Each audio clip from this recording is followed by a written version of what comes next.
உளுத்தம் வடை செய்கிறதுக்கு நான் இதால் 1 கப்பு உளுந்து எடுத்தேன். அதை வந்து நான் ஒரு 2 மணி நேரம் தான் ஊற வச்சுருக்கேன். ரொம்ப நேரம் ஊற வைக்கக்கூடாது. ஊற வச்சா ரொம்ப எண்ணெய் இழுத்துரும். அதேமாதிரி ரொம்ப தண்ணியும் போட்டு ஊற வைக்கக்கூடாது. அந்த தண்ணி கரெக்டாக இருக்கணும். ஊற அளவுக்கு கரெக்டாக இருக்கணும். அதுக்கு இப்போ நான் அதை மிக்சியில் போட்டு நம்ம அரைச்சிக்கலாம். தண்ணி ஊற்றாமல் முதல்ல அப்படியே மேலாவில் எடுத்து அரைக்கணும். பச்சை மிளகா, ஒரே ஒரு சின்னதாக ஒரு சிகப்பு மிளகா, கொஞ்சோண்டு இஞ்சி துண்டு. இதை வந்து மிக்சியில் இப்போ வந்து கொஞ்சம் கொஞ்சமாக தண்ணி ஊற்றி அரைச்சிடலாம். கொஞ்சோண்டு தண்ணி ஊற்றிக்கலாம்.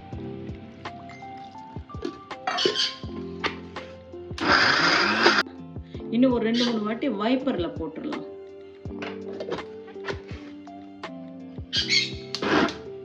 இப்போ இந்த நேரத்தில் உப்பு போட்டு அரைச்சிக்கலாம்.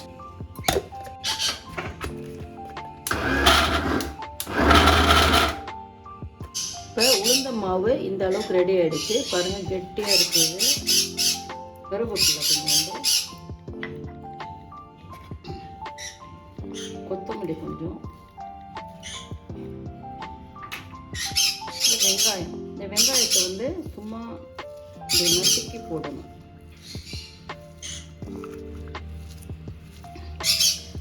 வடை வந்து கையால் தான் பிசையணும், கரண்டியால் பிசையக்கூடாது.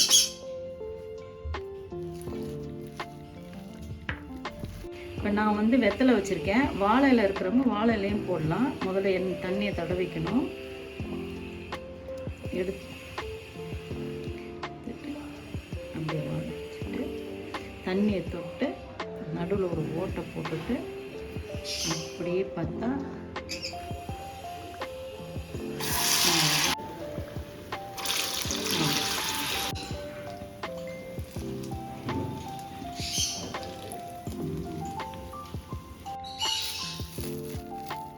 கிறிஸ்பியாக இருக்குது. இப்போ ரசம் ஊற்றி சாப்பிட்டு பார்க்கலாம் வாங்க.